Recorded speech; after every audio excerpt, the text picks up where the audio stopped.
মানে মাঝরাতে হঠাৎ করে দেখে যে দরজায় টোকা নাড়ার আওয়াজ হচ্ছে। তো প্রথমের দিকে ওরা অতটা মানে ব্যাপারটাকে গুরুত্ব দেয়নি যে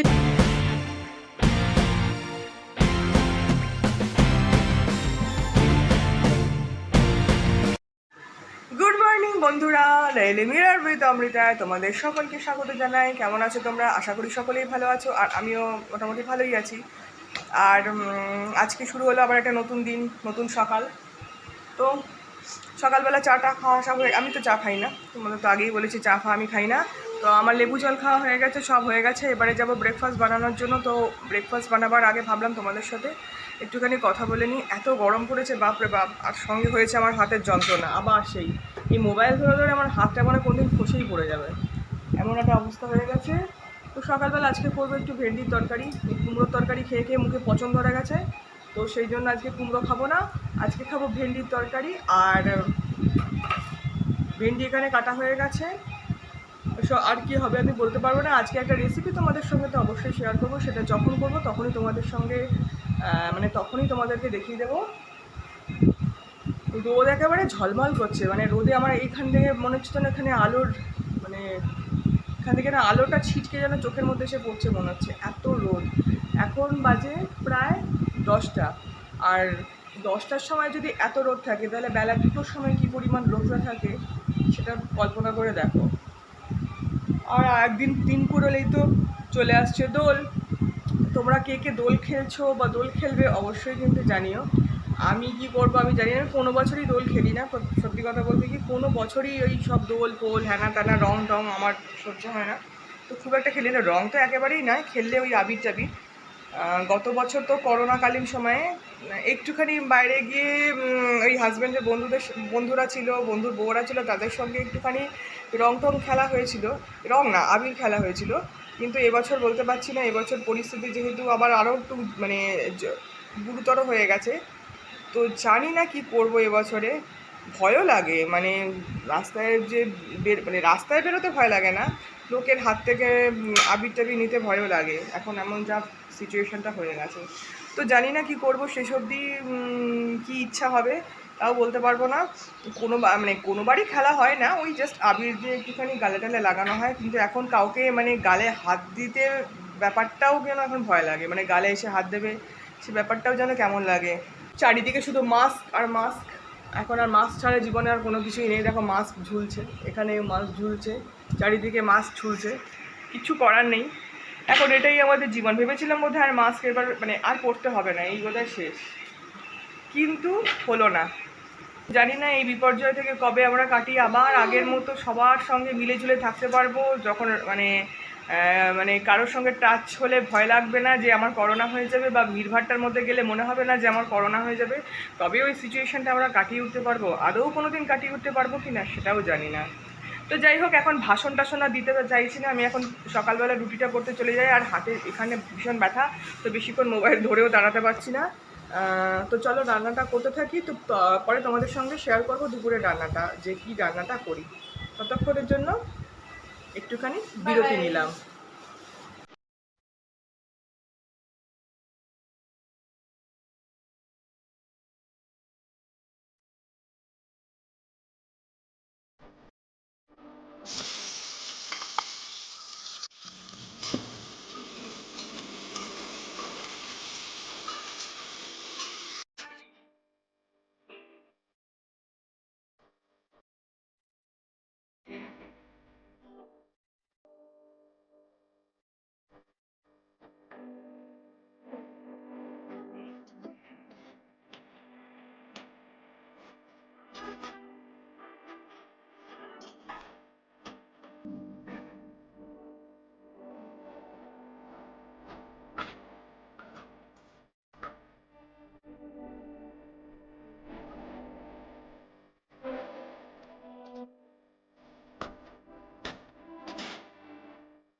আমি আবার রান্না করে, তো তোমাদের সঙ্গে বলেছিলাম একটা রান্না আমি শেয়ার করব।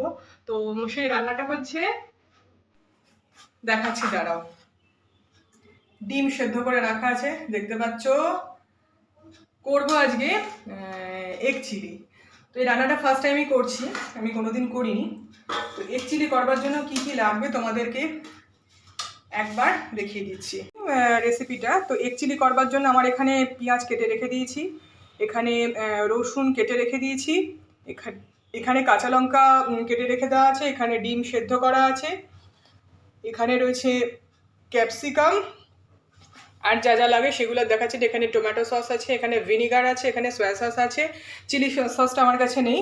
আর এখানে আমি একটা ব্যাটার তৈরি করে রেখেছি, যে ব্যাটারটা মধ্যে রয়েছে একটু ময়দা, একটুখানি কর্নফ্লাওয়ার, নুন, আর হচ্ছে একটুখানি রসুন আর আদা বাটা, এটা দিয়ে আমি এখানে মিক্সড করে রেখে দিয়েছি, যাতে এই ব্যাটারটা তৈরি করে রেখে দিয়েছি, এটা দিয়ে ডিমের গোলাগুলো ভাজবো।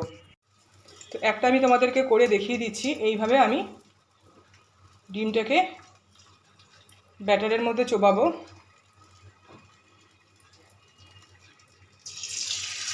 দিয়ে এরকম করে ভাজবো, এইভাবে চুবাবো,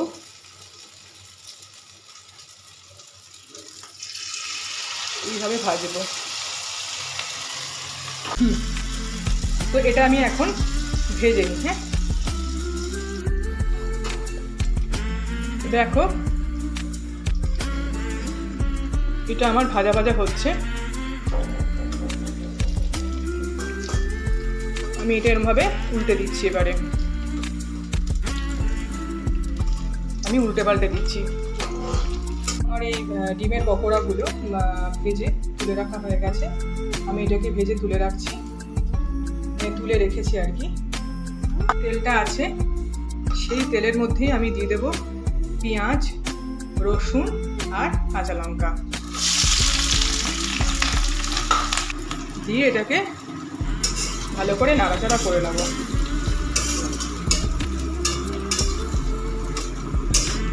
এবারে এর মধ্যে আমি এই কেটে রাখা ক্যাপসিকামগুলো দিয়ে দেবো, দিয়ে আবার ভালো করে নাড়াচাড়া করে নেব। একটুখানি ভাজা হয়ে যাওয়ার পর এর মধ্যে দিয়ে দেবো টমেটো সস। টমেটো সসটা দিয়ে দিলাম, দিয়ে একটু নাড়াচাড়া করে নেব। তো সস দেওয়ার পরে আমি এর মধ্যে দিয়ে দেবো একটুখানি চিলি সস, আর আমার কাছে একদম অল্প একটু সয়া সস ছিল, তো সেই জন্য আমি একদম অল্প একটু সয়া সস দিয়ে দিলাম, একেবারেই ছিল না সয়া সস। তো এর মধ্যে একটুখানি যে জল দিয়ে এটার মধ্যে দিয়ে দেবো,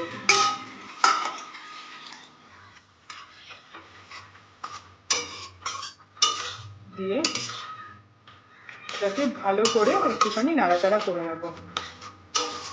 এবারে দিয়ে দেবো একটুখানি ভিনেগার,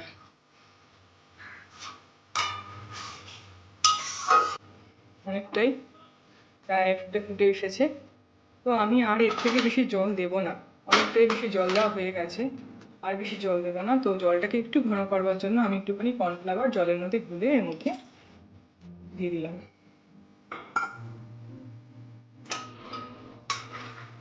আমি কিন্তু এর মধ্যে এক ফোঁটা নুন দিইনি, আর এক ফোঁটা মিষ্টি দিইনি, পুরো সয়া সস আর টমেটো সসেই নুন আর মিষ্টি দুটোই হয়ে গেছে।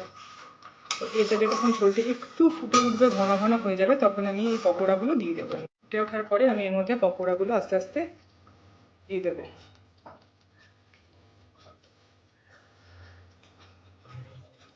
ডিমের পকোড়াগুলো এর মধ্যে দিয়ে দেবো। অল্প অল্প লেগে গেছে, তো দিয়ে দিলাম এগুলো, নাড়াচাড়া করে নেবো। রেডি হয়ে গেছে পুরো, আমি বন্ধ করে দিলাম। এর মধ্যে যদি পেঁয়াজ পাতা দেওয়া যেত আরও ভালো হতো, আমার কাছে যেহেতু পেঁয়াজ পাতা অ্যাভেলেবেল নয়, তো সেই জন্য আমি দিতে পারলাম না। এই হয়ে গেছে রেডি আমার চিলি কেক। দেখতে তো ভালোই হয়েছে, তোমরা করে দেখতে পারো, আশা করি খারাপ লাগবে না। হয়ে গেল আমার এগ চিলি। তো এগ চিলি মোটামুটি ভালোই হয়েছে, দেখে তো মনে হচ্ছে যথেষ্ট ভালো হয়েছে।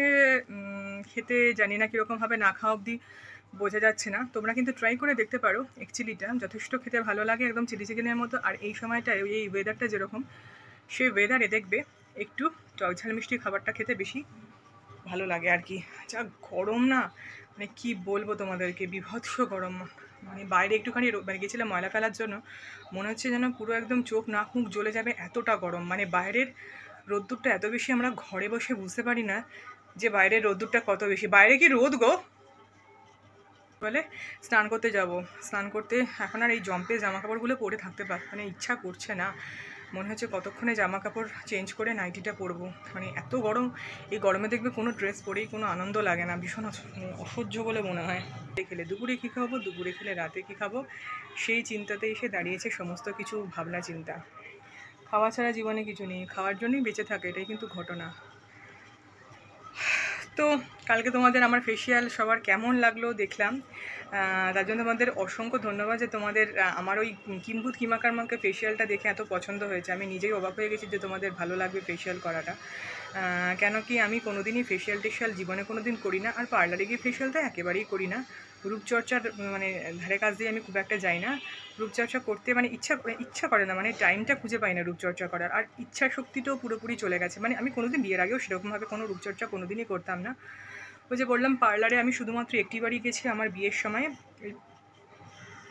শুধু বিয়ের সময় পার্লারে গেছিলাম। আর কোনো দিন আমি পার্লারে যাই শুধুমাত্র ভুরু প্লাক করার জন্য আর চুল কাটার জন্য যেতাম, কিন্তু হালে করোনার পর থেকে আমি চুলটাও বাড়িতে নিজেই কাটি, কোনো পার্লারে যাই না। সবথেকে বড় কথা, ওই পার্লারের মহিলাগুলোর ওই মুখের সামনে নিয়ে কাজকর্মগুলো করে আমার আইব্রো করতেও রীতিমতো কেমন একটা লাগে। মুখের সামনে নিয়ে গিয়ে মুখটা কথা বলে, ভীষণ একটা বিতিকিচ্ছিরি টাইপের লাগে। তো চুলও কাটবো, দেখে বুঝতেও পারবো না যে চুল কেটেছি, কোনো সন্তুষ্টি নেই জীবনে। তো সন্তুষ্টি যদি না থাকে, তাহলে নিজে কেটে সন্তুষ্টিটা তার থেকে কম হওয়াটা অনেক বেশি ভালো বলে আমার অন্ততপক্ষে মনে হয়।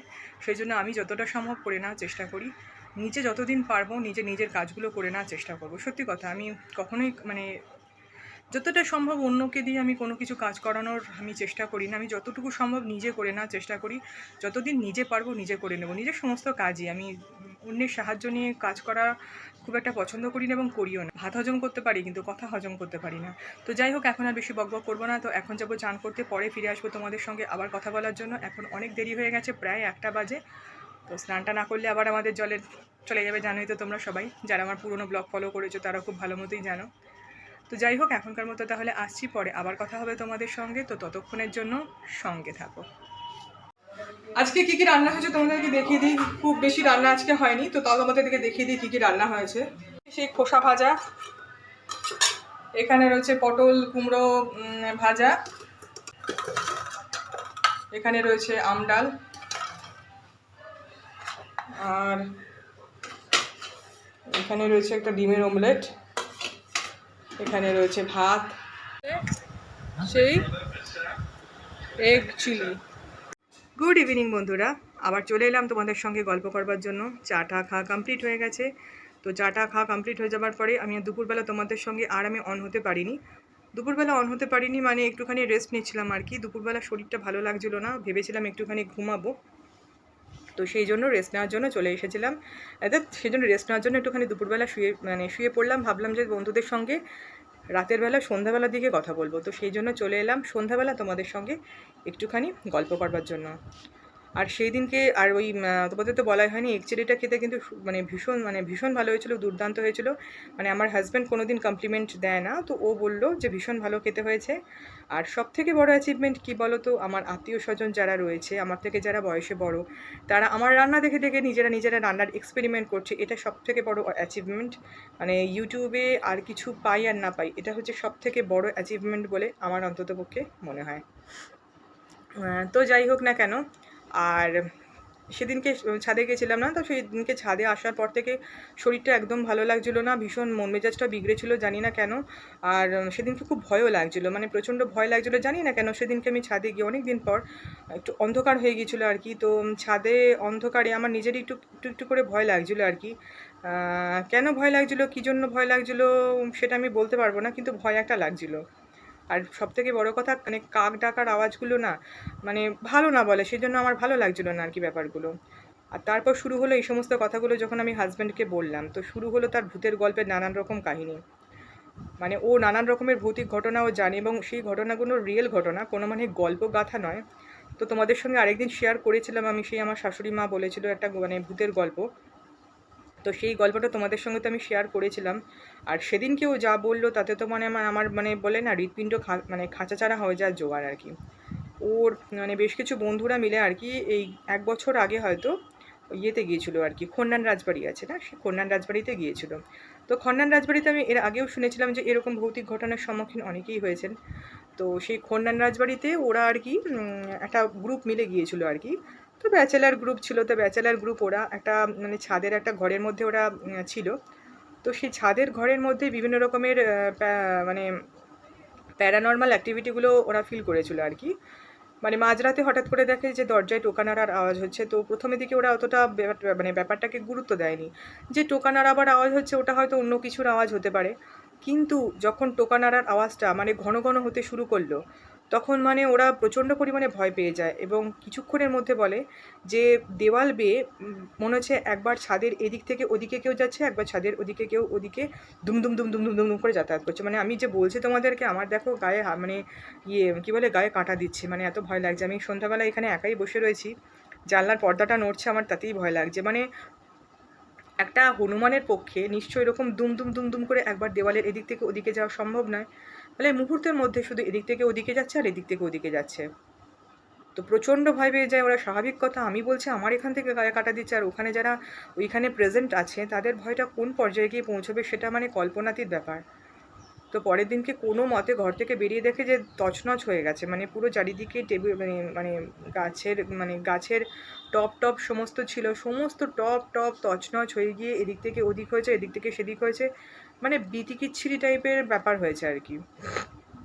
তো যাই হোক, ওরা তো কোনোদিন স্বীকার করে না, ওরা বলে যে ওখানে কোনো হনুমান টনুমান উপদ্রব হয়েছে। কিন্তু হনুমানের উপদ্রবের ফলে এরকম ঘটনা কখনোই ঘটতে পারে না। এটা কোনো স্বাভাবিক ন্যাচারাল কোনো কাজ নয়, কোনো ন্যাচারাল কিছু হতে পারে না। তো যাই হোক, সেটা তো হলো একটা কথা। তারপর আমার হাজব্যান্ড মালদাতে যখন গেছিলো, মালদাতে ওদের অফিসের কাজের সূত্রে, মানে এর আগে একটা অফিসে কাজ করতো, তো সেই অফিসে বস টস সবাই মিলে মালদার একটা, আমি মানে হোটেলটার নামটা আমি ঠিক জানি না, কিন্তু সেই হোটেলে এরকম কিছু মানে মানে অদ্ভুত অদ্ভুত ঘটনা ঘটে এবং পার্টিকুলার একটি রুমেই ঘটে। সেখানে একজন ছিল আর কি ভদ্রলোক, তো উনি ওই ল্যাপটপে কাজ টাজ করছেন, হঠাৎ করে সেই দরজায় সেরকম মানে টোকা মারার আওয়াজ। তো টোকা মারতে দরজায় দরজা খোলে না আর কি। তো কিছুক্ষণ পর দেখে সামনে একজন একটা পোড়া মহিলার মুখ আর কি দেখতে পেয়েছে আর কি। বা ওই রুমেই পরে আরেকজন ছিলেন আর কি রাত্রেবেলা। তো তারও ওরকম গা থেকে মানে চাদর হঠাৎ করে রাত্রেবেলা দেখতে পাচ্ছে যে চাদর গা থেকে কেউ সরিয়ে নিয়েছে, মানে এরকম একটা ফিলিংস আর কি। তো এই কথাগুলো বলছি আমার নিজেরই যা ফিলিংস হচ্ছে, তোমাদেরকে আর কি বলবো আর কি। তো এই ধরনের গল্পগুলো সেদিনকে আমি রাত্রেবেলা আবার শুনেছি। তো সেই সমস্তগুলো শুনে টুনে মানে এমন অবস্থা আমার হয়ে গেছে যে রাত্রেবেলা আমি যে টয়লেটে উঠবো সেইটুকু আমি উঠতে পারছি না আর কি, ভয়ের ঠেলায়। মানে এমন ঘটনাগুলো তো কোনো ঘটনা নয়, কোনো গল্প নয়, বা এগুলো কোনো বইয়ে লেখা বা পত্রপত্রিকা লেখা কোনো গল্পও এগুলো নয়, এগুলো রিয়েল ঘটনা। এবং এই ঘটনা যে সত্যি ঘটে তার প্রমাণ অনেকেই পেয়েছে।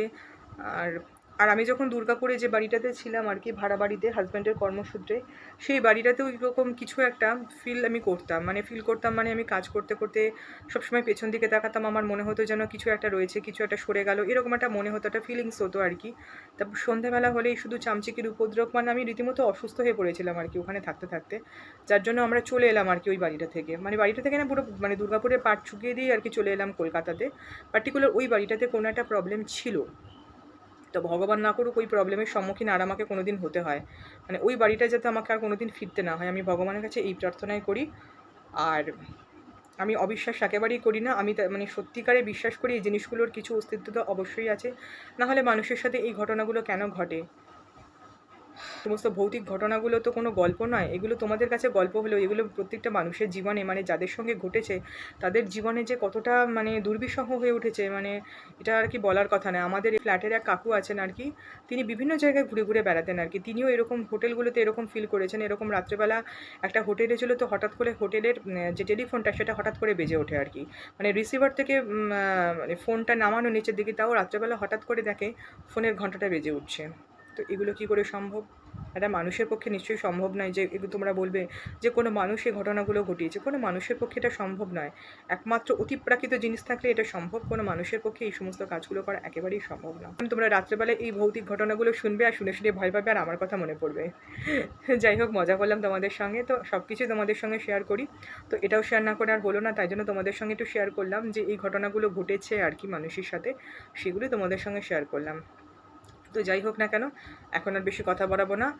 আবার দেখা হবে তোমাদের সঙ্গে নেক্সট ব্লগে। ততক্ষণের জন্য সবাই ভালো থেকো, সুস্থ থেকো এবং অবশ্যই সাবধানে থেকো, কেননা করোনা কিন্তু আবার কিন্তু একটু একটু করে দেখা দিচ্ছে। সুতরাং অবশ্যই সাবধানে থেকো, মাস্ক ইউজ করো, স্যানিটাইজার ইউজ করো এবং অবশ্যই সেফ থাকো। বাচ্চাদেরকে সেফ রাখো, নিজেরাও সেফ থাকো, বাড়িতে বয়স্ক লোকেদের সেফ রাখো।